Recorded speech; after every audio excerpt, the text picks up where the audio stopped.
Eh oui. Je n'aime pas qu'on m'applaudisse.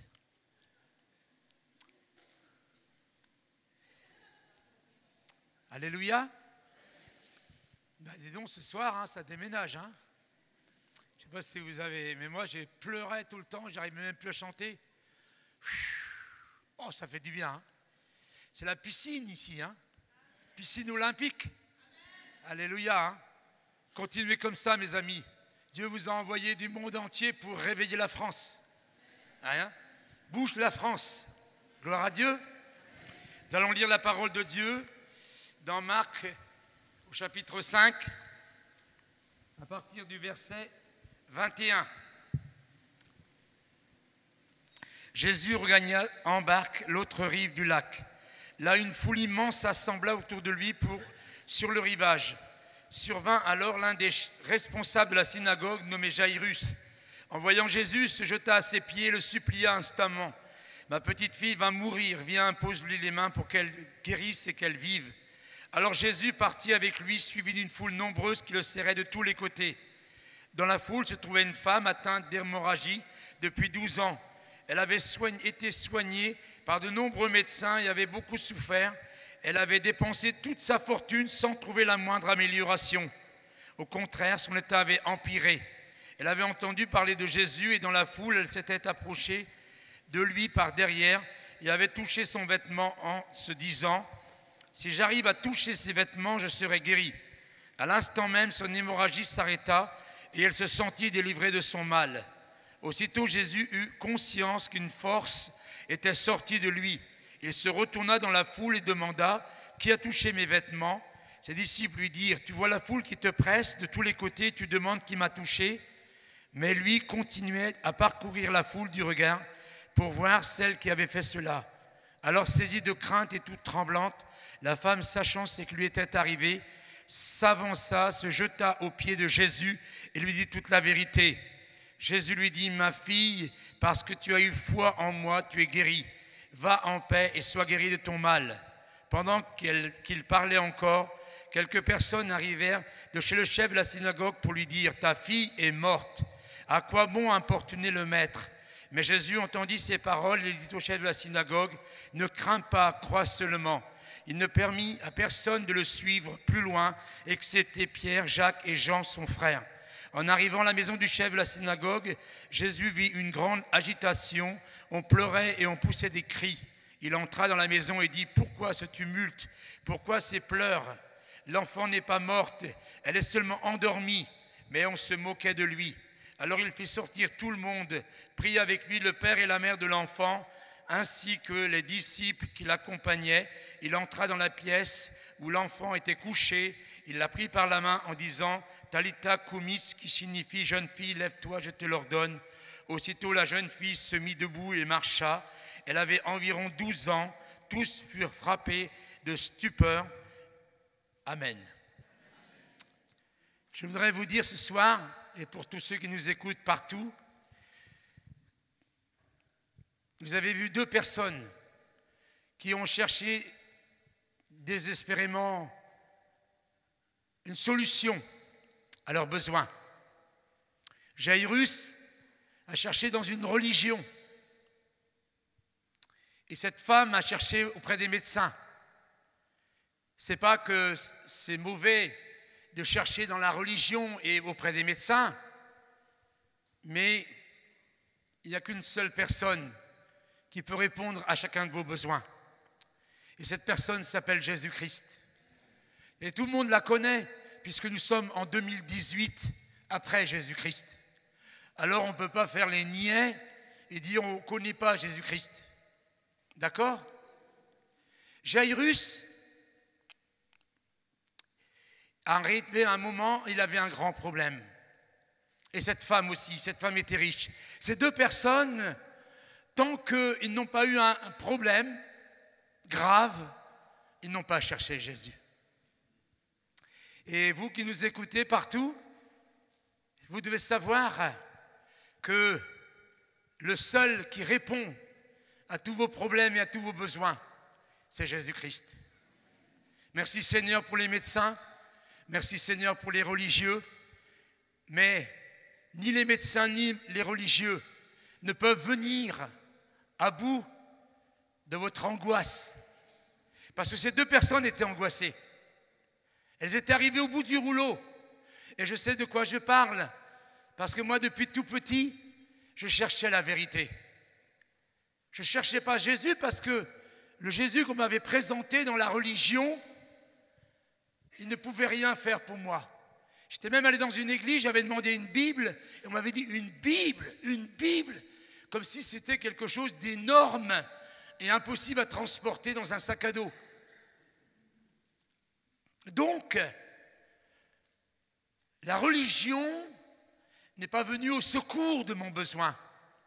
J'étais un enfant battu, un enfant qui à 9 ans fumait, à 12 ans buvait des alcools forts et à 14 ans était un toxicomane. Mais je ne me suis pas lancé dans toutes ces choses-là parce que j'étais un fêtard. C'est parce que je pensais calmer mes souffrances avec cela. Et je n'ai jamais trouvé, ni dans le tabac, ni dans l'alcool, ni dans la drogue, ni dans toutes les autres choses, la paix. Parce qu'il n'y a que la vérité qui amène la paix. Parce que la vérité, c'est Jésus. Jésus est la vérité, le chemin et la vie. Et Jésus est la paix.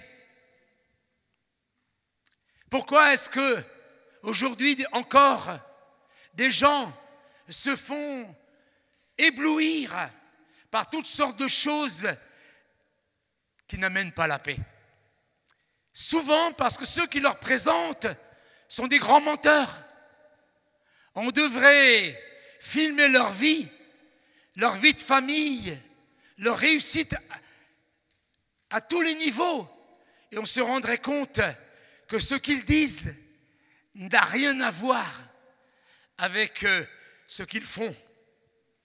C'est facile de vouloir vendre quelque chose, mais si ce quelque chose n'apporte pas la solution à ton besoin et à ton problème, tu t'es fait avoir, tu t'es fait blouser, tu t'es fait voler. Et moi, je me suis fait voler.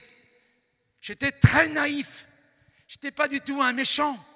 Je n'étais pas une de ces brutes épaisses. J'étais naïf. Et dès qu'on me donnait une autre solution, je courais après. Cette femme, elle est allée vers tous les médecins. Il est dit que sa situation, elle est en empirant. Et son portefeuille aussi. Parce que tous ceux qui veulent nous vendre quelque chose qui ne sert à rien, ils sont intéressés par notre portefeuille. Et quand il est plat, quand il n'y a plus rien, il n'y a plus personne pour nous aider. Et je me suis retrouvé tout seul, à Katmandou, sur un toit. Et je me suis dit, maintenant, tu n'as plus qu'une seule chose à faire, c'est de te jeter dans le vide. Je n'étais pas pour le suicide, mais je ne pouvais plus vivre. Alors que j'avais seulement 21 ans, j'étais tourmenté jour et nuit par les démons. Et je n'avais pas de solution. Mais heureusement, moi qui pensais ne croire en rien, j'ai levé le poing et j'ai dit, si tu existes, fais quelque chose pour moi. Jésus-Christ, il attend ça de tout le monde. Il est là, en attente. Chez le chrétien, il habite en lui. Et il veut toujours venir à notre aide et à notre secours. Il n'est pas là en vacances. Moi, j'ai beaucoup aimé cette manifestation que nous avons eue ce soir. C'est la manifestation de gens heureux et remplis du Saint-Esprit et comblés par le Seigneur. Il y a des endroits où les gens sont tristes parce que quand on ne trouve pas de solution, on est triste. Jaïrus, dès qu'il a entendu parler de Jésus, du vrai Jésus, il est sorti dehors et il s'est prosterné devant lui. Parce que de quel Jésus on lui parlait dans la synagogue? On lui parlait d'un imposteur. Et vous savez de quoi on parlait dans cette synagogue? Comment le supprimer? Comment lui faire harakiri? Voilà. de quoi on peut parler dans certains lieux. Mais Jairus, peut-être qu'il les a écoutés pendant un temps. Il a fait partie de leur équipe puisqu'il a été un des responsables de la synagogue. Mais quand un besoin très puissant est venu, il a cherché. Celui qui cherche, il trouve. Quand un malheureux crie, l'Éternel entend et il le délivre. Alors, qu'est-ce qui conduit notre vie? C'est une motivation. Dès qu'il a entendu parler de Jésus, il est devenu motivé. Et quelqu'un de motivé, tu ne peux pas l'arrêter. Depuis ma conversion, je suis motivé. Ça fait 46 ans, je pète le feu. Waouh!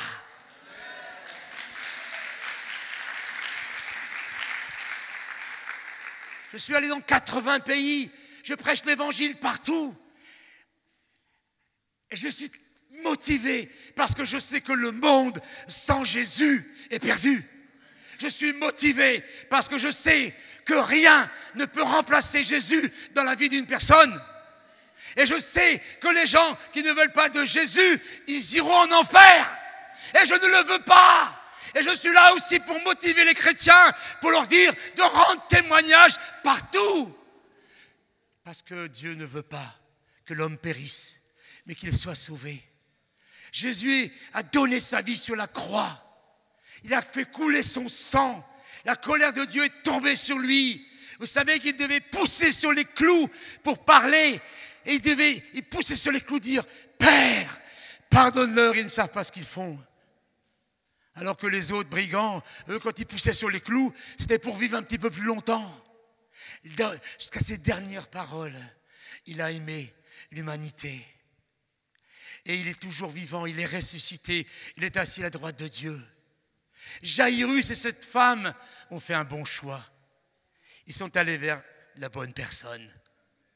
Mais dès qu'on va vers la bonne personne, il y a toujours un tas de gens qui nous traitent de malades mentaux. Je suis rentré chez mes parents, j'ai dit « Maman, maman, maman, j'ai rencontré Jésus !» Elle a fait « Oh là là !» Il est parti, se défonçait, le voilà dans la religion maintenant. Qu'est-ce qu'on va faire avec notre fils? Mais aujourd'hui, maman, papa, mes frères sont des chrétiens, mes frères sont des prédicateurs de l'évangile.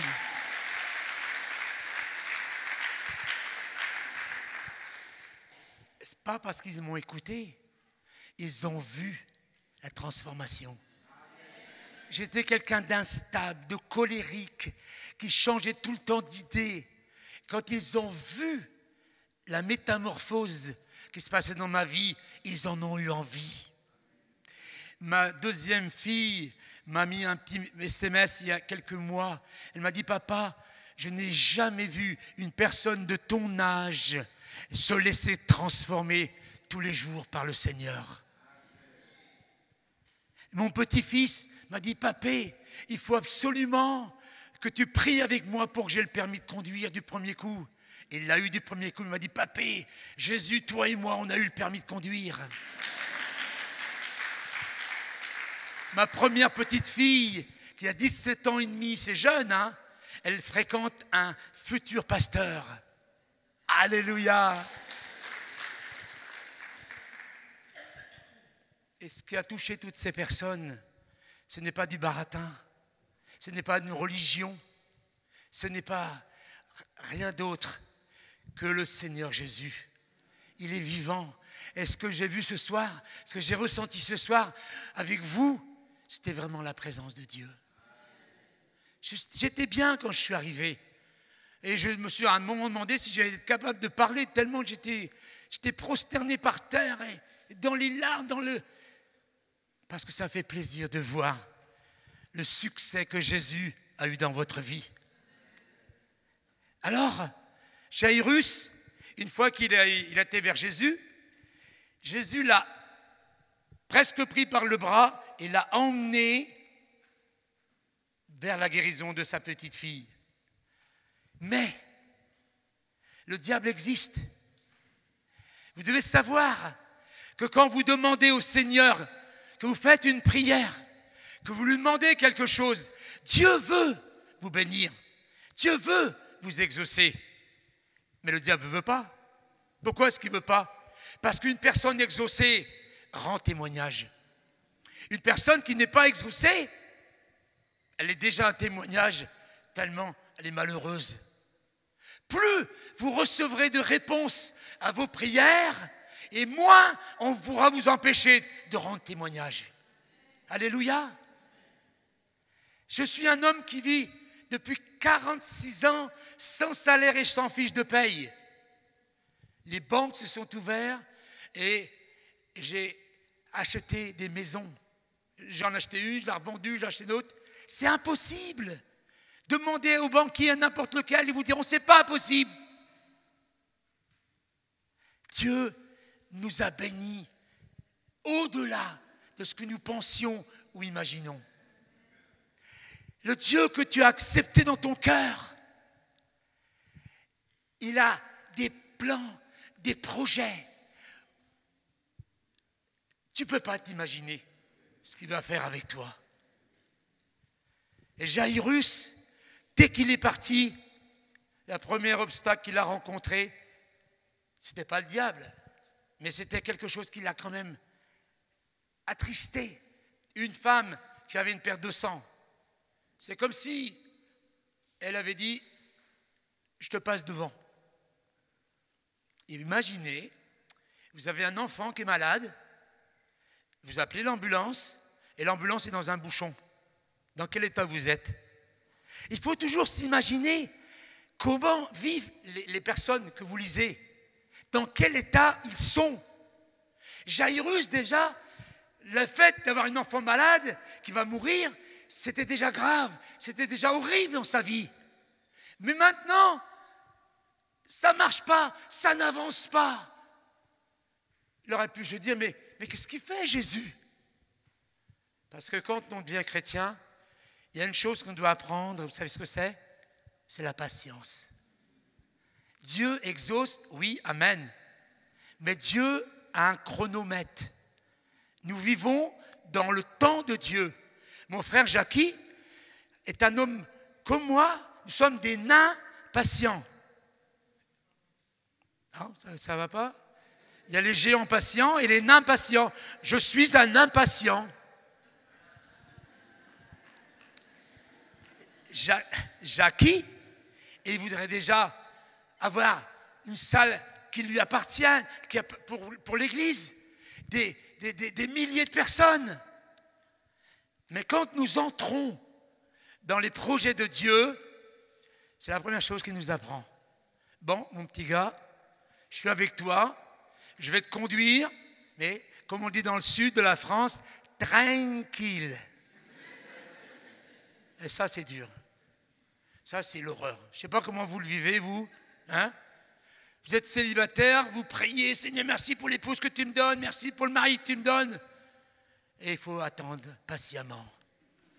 Pour tout. On a l'impression que Dieu nous exauce quand on n'y croit plus. On se dit, mais des fois, mais qu'est-ce qu'il fait? Pourquoi il est comme ça? C'est simplement parce qu'il est en train de nous transformer. Ce n'est pas pour nous embêter, ce n'est pas pour nous enquiquiner. Il ne se trompe jamais. Le chrono de Dieu, il est parfait. Jésus-Christ, on vient lui dire, ton ami Lazare est mort. Mais qu'est-ce que vous auriez fait, vous? Vous auriez couru. Vous saviez que vous étiez la résurrection, la vie. Vous auriez couru pour le ressusciter. Lui, il ne bouge pas. Parce que Dieu, et l'Esprit de Dieu qui est en lui, ne lui a pas dit de bouger. Quelle constance, quelle maîtrise de soi, quelle patience, quelle puissance. Et quand il arrive, l'autre il sent mauvais. Si tu étais venu plus tôt, Lazare ne serait pas mort. Non. Le Seigneur Jésus est venu pile poil à l'heure de Dieu. Alléluia. C'est ça que je voudrais vous laisser comme message ce soir. Vous avez fait monter des prières vers le Seigneur. Vous lui avez demandé plein de choses et vous ne comprenez pas ce qui se passe. Ça s'appelle le combat de la foi, le combat spirituel. C'est le temps entre le moment où tu demandes et le moment où tu reçois. Il se passe un certain temps ou un temps incertain. Et ça, c'est difficile. Je les vois, les chrétiens, là, vous êtes en train de louer le Seigneur. Vous arrivez dans un bouchon, 2-3 minutes, ça va. La 4e, si ça dure 1 heure, alors là...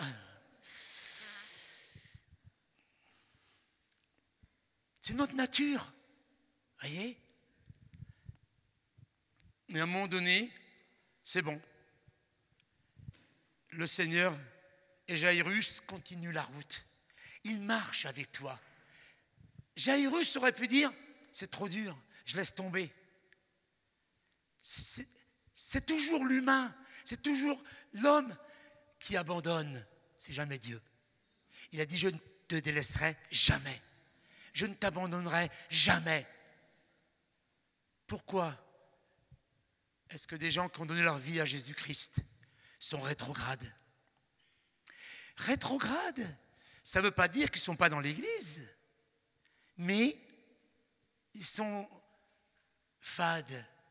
Ils disent oui, oui, Dieu est bon, oui, Jésus-Christ est la vérité, mais moi, je n'ai pas vu la gloire de Dieu. Moi, je parle toujours, en anglais, j'ai toujours not yet. C'est-à-dire pas encore. Dès que tu dis quelque chose, rajoute-y pas encore. Je n'ai pas encore. Mais tu vas le voir. Si tu crois, tu verras la gloire de Dieu. Mais c'est certain que ce pauvre Jairus, il n'est pas bien du tout. Et quand il repart avec le Seigneur Jésus, les gens de sa maison viennent lui dire « ta fille est morte ». Mais vous vous rendez compte dans quel état il était déjà? Il était déjà le simple fait d'entendre cette nouvelle que sa fille allait mourir, de sortir de la synagogue, de se prosterner devant tout le monde, qui a dû dire « le prêtre de la religion là, cette religion qui critique Jésus », il est en train de se prosterner. Il a fait tout ce qu'il a pu. Et des fois, vous faites tout ce que vous pouvez et vous ne voyez pas. Et ça, le malin, là, il est là. Hein. Ta fille est morte. Il fait le gros malin. Hein. Comme je le dis, je le répéterai tous les jours, never give up. N'abandonne jamais. Jamais. Jamais. Ton Dieu est fidèle. Ton Dieu ne ment pas. Ton Dieu t'exaucera. Relève-toi. Relève-toi. Si tu as été démotivé par les mauvaises nouvelles de la vie, remotive-toi. Ce n'est pas la volonté qui dirige la vie. Les gens ont dit, ouais, tu t'es sorti de la drogue parce que tu avais de la volonté, mais il n'y a pas pire qu'un drogué. Il n'a plus de volonté, il n'a plus rien du tout. Il est incapable de ne pas fumer ou prendre de l'héroïne, de la cocaïne, de l'opium et tout ce que vous voudrez. Il ne peut pas. Il est comme ça. La volonté, ce n'est pas ça qui dirige ta vie. Ce qui dirige ta vie, c'est la motivation. Et si tu es démotivé, il faut que tu viennes trouver dans ta vie à quel endroit tu es démotivé. Pour retrouver la motivation. Parce que la motivation, c'est la locomotive de ta vie. Si tu es démotivé, la locomotive est débranchée, et tu es dans le wagon, et tu iras nulle part. Il faut te remotiver. Pas te lamenter. Pas te dire, j'y arriverai jamais. Pas te dire, Dieu m'aime pas. Pas te dire, c'est pas possible. Pourquoi Dieu exauce les autres et pas moi? Dieu a un plan parfait et merveilleux pour chaque personne qui est unique sur cette terre. Et ce n'est pas parce qu'il a fait quelque chose avec une personne d'une façon qu'il va le faire avec toi. Quand il entend ta fille est morte, c'est un coup de poignard dans le ventre. C'est affreux.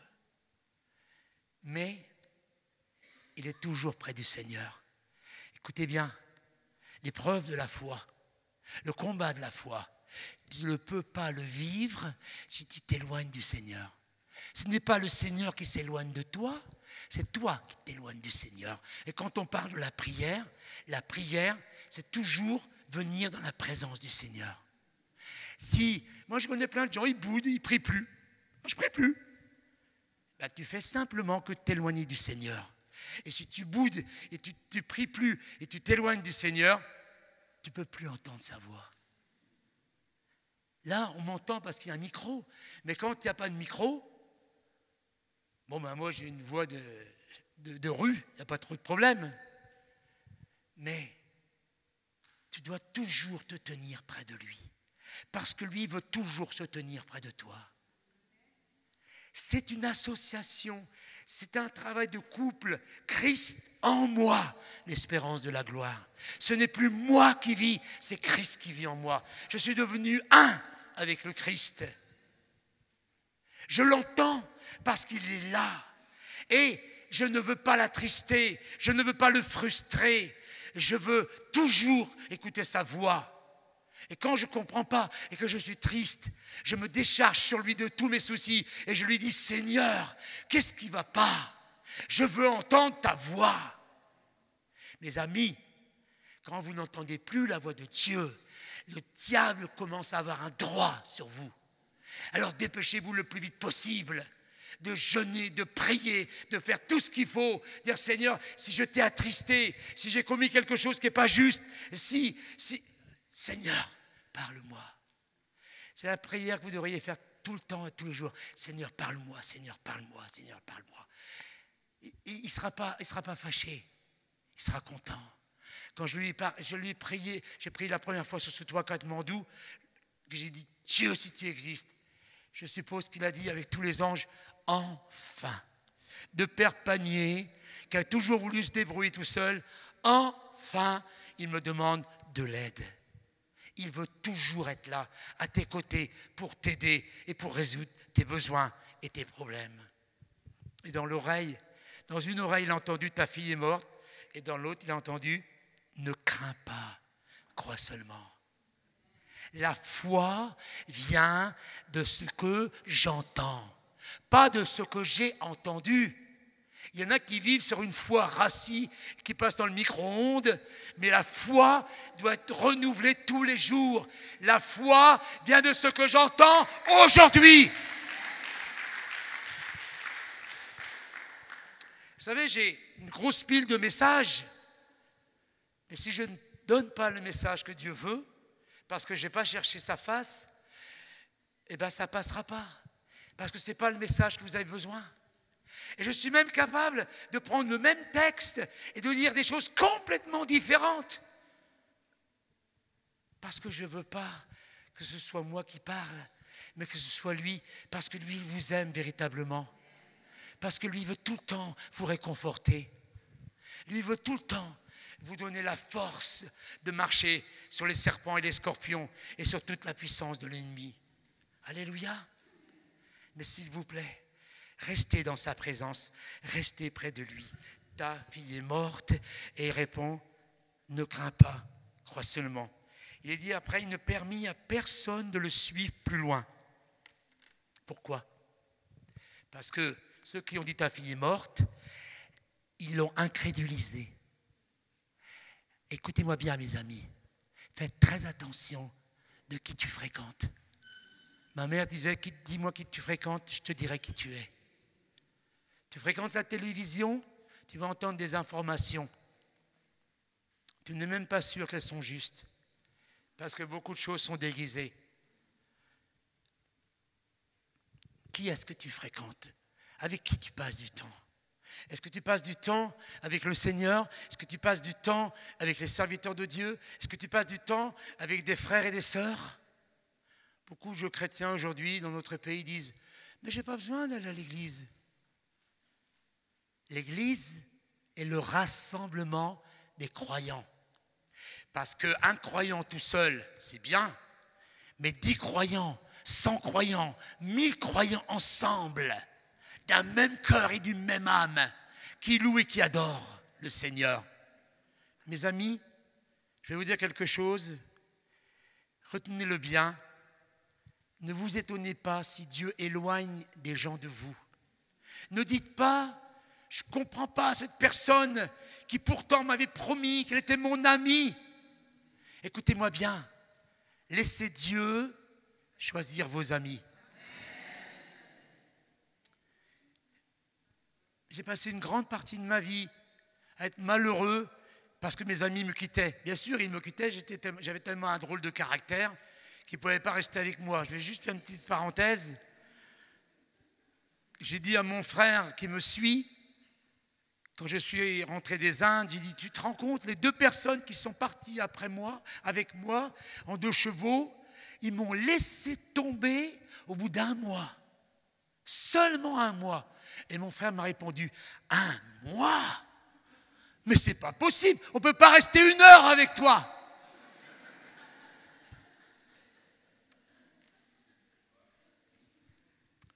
Laissez le Seigneur faire du tri dans vos amis.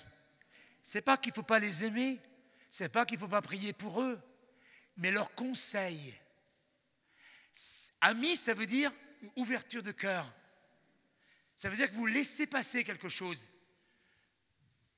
Un correspondant, un pote, un collègue, c'est pas pareil. Mais un ami, il y a une relation, il y a une communion.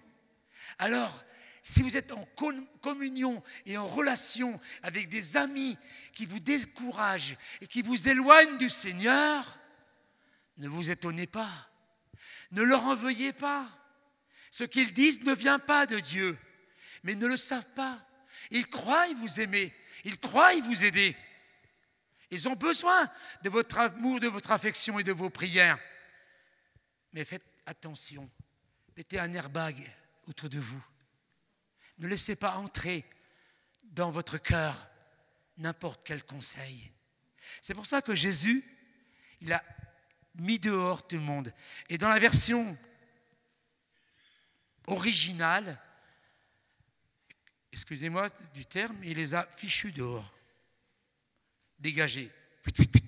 Hop, parce qu'il voulait seulement rester avec la famille et rester avec ses amis, les apôtres.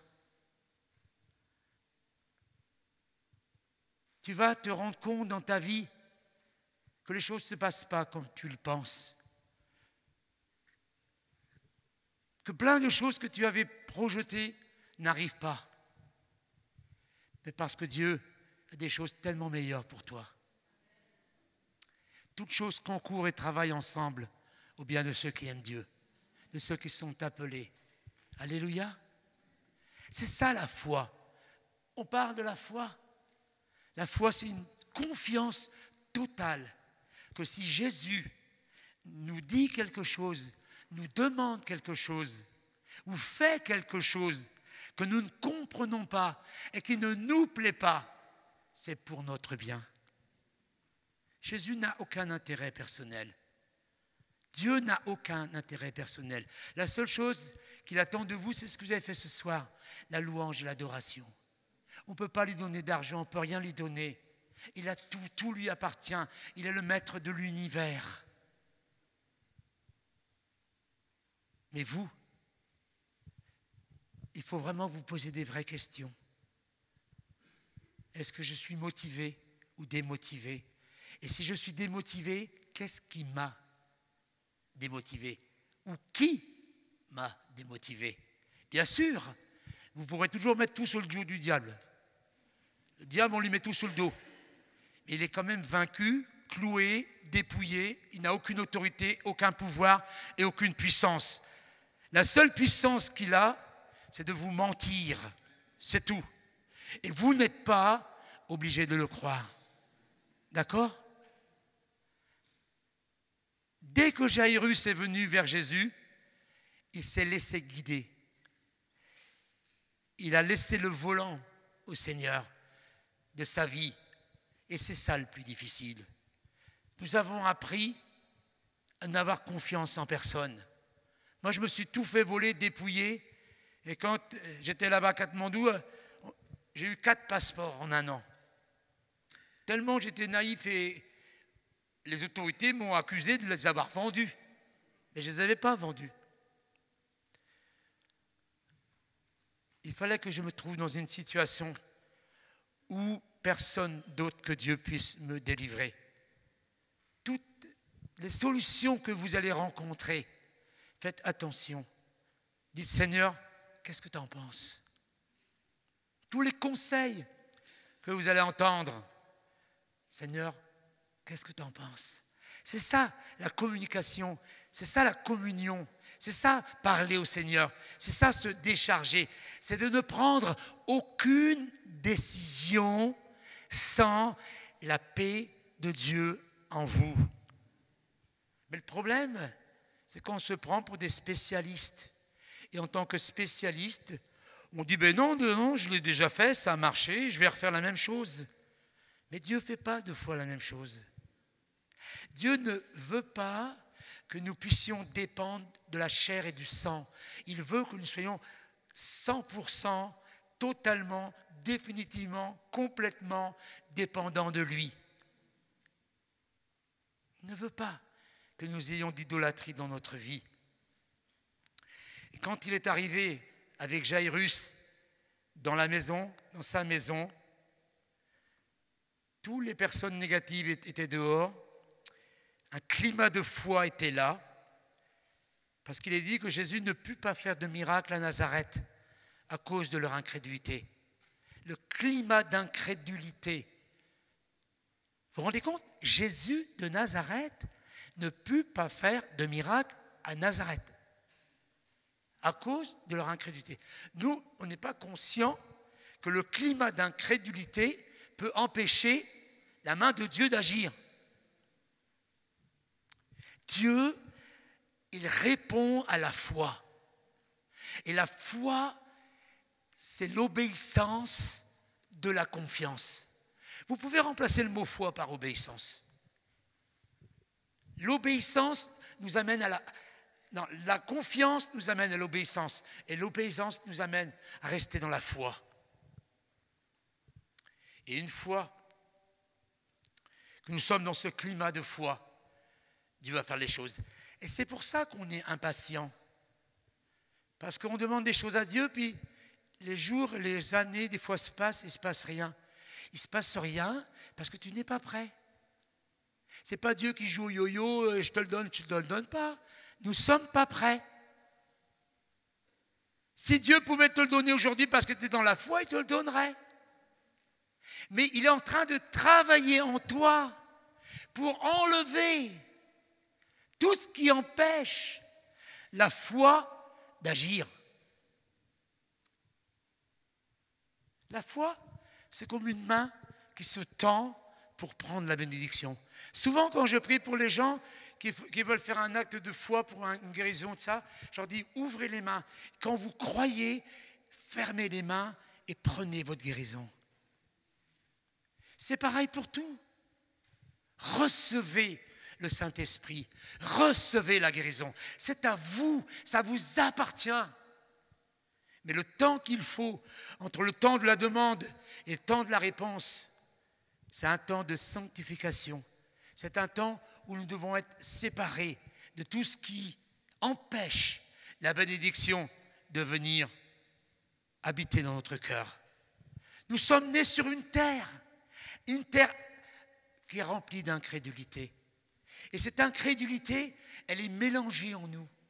Nous pensons que nous sommes des personnes de foi. Nous en sommes convaincus. Mais ce n'est pas vrai. Parce qu'il en est fait selon notre foi. Puisque la foi se manifeste par les signes, les prodiges et les miracles. Alors, ce temps difficile, nous les impatients, ce temps d'épreuve, ce temps où le diable ne nous ménage pas, il nous dit, comme dans le psaume 42, « Où est ton Dieu? Où est ton Dieu? Coucou, il est passé où, ton Dieu ?» Vous devez lui répondre, « Arrière de moi, Satan, mon Dieu est en route pour me bénir. » Et même Daniel, le prophète Daniel, un ange est venu lui dire qu'il avait été arrêté sur le chemin C'est pour ça que la bénédiction a mis 21 jours. C'est pas parce que tu vois pas. C'est pas parce que tu sens pas. C'est pas parce que tu penses que Dieu t'a pas entendu, t'a pas exaucé ou t'aime pas que la bénédiction n'est pas en train de venir. Quand Dieu m'a dit, je te donne une maison, moi, je suis allé vers les banquiers et ils m'ont dit, non, monsieur Panier, impossible. Je suis donc retourné vers le Seigneur et je dis, toi tu me dis que tu me donnes une maison et les banquiers me disent que c'est impossible. Qu'est-ce qui se passe, Seigneur? Et il m'a répondu, l'or et l'argent m'appartiennent.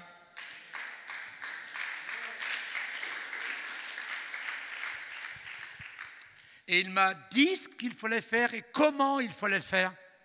Il m'a dit, ton problème, c'est que tu as frappé à une toute petite banque là en bas. Il faut frapper tout en haut, tout en haut.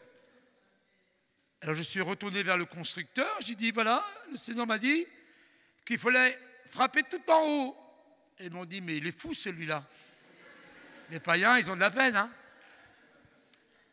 Je dis, je ne vous demande pas si je suis fou ou si je ne suis pas fou. Je vous demande de téléphoner, c'est pas difficile. Un petit coup de téléphone. Ils ont téléphoné, elle revient, la dame, elle me dit, un miracle, un miracle. Il vous reçoit une demi-heure. Un homme qui est régional, qui n'est même pas, c'était le responsable du crédit foncier de toute la région d'Auvergne.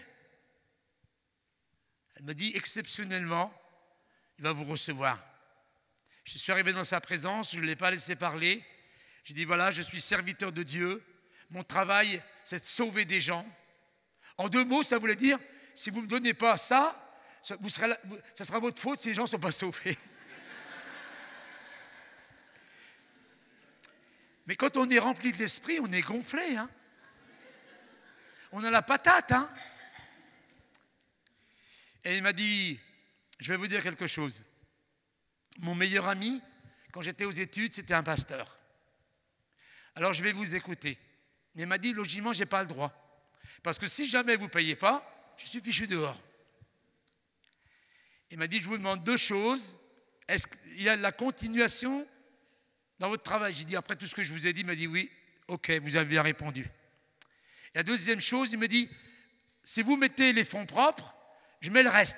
Et j'ai dit, voulez-vous les quand? Il m'a dit, quand ça sera sur votre compte, on démarre.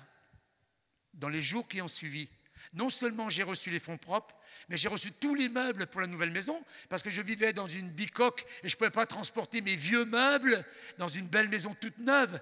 Écoutez-moi bien, écoutez bien. F8.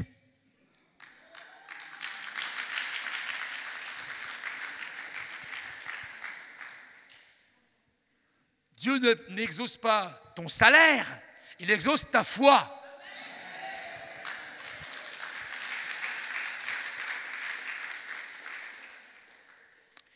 J'ai eu cette maison, je suis parti dans une autre, maintenant je suis dans une 3e qui est complètement payée dans le sud de la France. Et Dieu a même envoyé des gens pour faire des réparations, tout payé, tout gratuit. Je suis spectateur de l'amour de Dieu.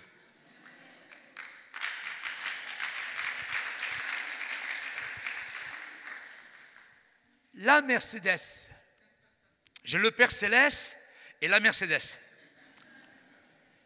Écoutez bien, je voudrais que vous sachiez quelque chose. Je n'ai jamais cherché une maison, je n'ai jamais rêvé d'une maison. C'est Dieu qui m'a dit, je te donne une maison. Je n'ai jamais roulé, je n'ai jamais rêvé de rouler en Mercedes.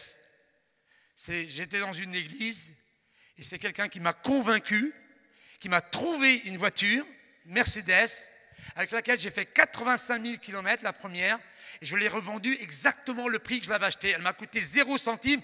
Aucune de mes voitures m'avait coûté si peu.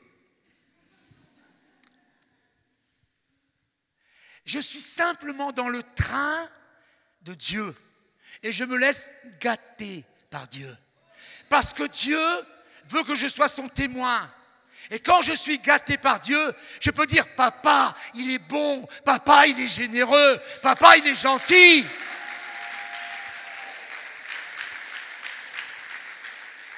Je ne vis pas du témoignage des autres. Je vis de mes témoignages. Et quand le diable m'attaque, je lui dis, oh là là, tu te rappelles sur le toit Katmandou, je suis parti en arrière. Tu te rappelles la grâce, l'Esprit de Dieu est descendu sur moi et j'étais appelé au ministère. Tu te rappelles quand Dieu m'a dit, cette fille-là sera ta femme. Tu te rappelles. Et j'ai pas fini de parler que le diable est déjà parti. Rappelez-lui les œuvres de Dieu dans votre vie. N'ayez pas peur de dire dans les oreilles du diable, Dieu est bon, Dieu est bon, Dieu est bon, Dieu est bon.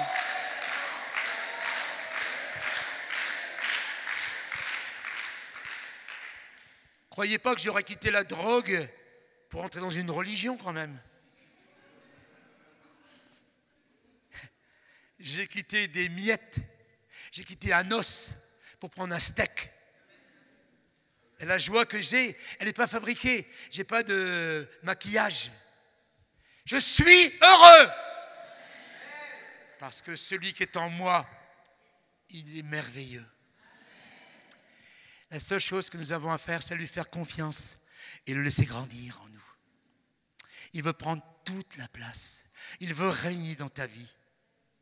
Il ne veut pas partager ta vie, il veut la diriger. Il veut la conduire.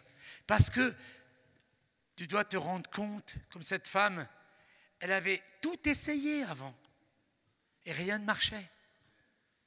Vous savez, les gens, si tout marche pour eux, ils ne veulent pas du Seigneur.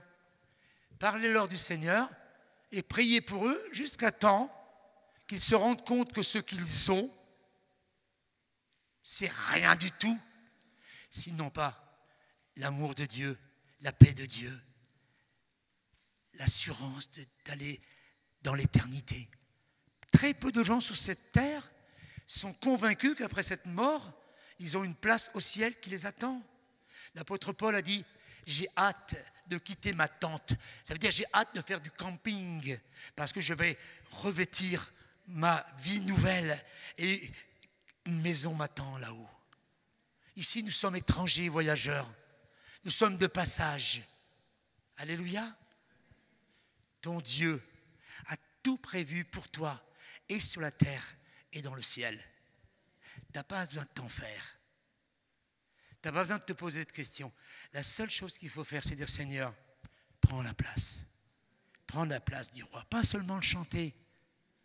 Seigneur, je décide de te faire confiance. Et quand tu as fait quelque chose qui n'est pas bien, quand tu n'as pas eu confiance, quand tu as agi de tes propres forces, viens vers lui. Pardon, papa. Pardon, Seigneur, d'avoir attristé ton Esprit Saint. Et merci pour ton sang qui me lave. Et merci parce que maintenant c'est passé, c'est fini. Tu ne te souviens plus de mes péchés parce que tu les as effacés. Alléluia. Soyez renouvelés dans cette soirée. Je vais vraiment passer quelques minutes à prier parce que le travail d'un évangéliste, c'est d'évangéliser, mais c'est surtout de motiver les chrétiens pour évangéliser. Et quand les chrétiens sont heureux, il n'y a même plus besoin de les motiver. Montez les autostoppeurs. Mettez un bon disque chrétien avec des bonnes paroles chrétiennes. Et vous allez voir que les gens, il y en a très peu qui vous diront « je veux sortir de cette voiture ». Tout ce que vous avez, ils en ont besoin. Alléluia. Seigneur mon Dieu, je veux te prier pour tous les bien-aimés qui sont ici ce soir et tous ceux qui nous écoutent, Seigneur, ce soir. Ton désir, ton seul et unique désir, Seigneur, c'est de les sauver.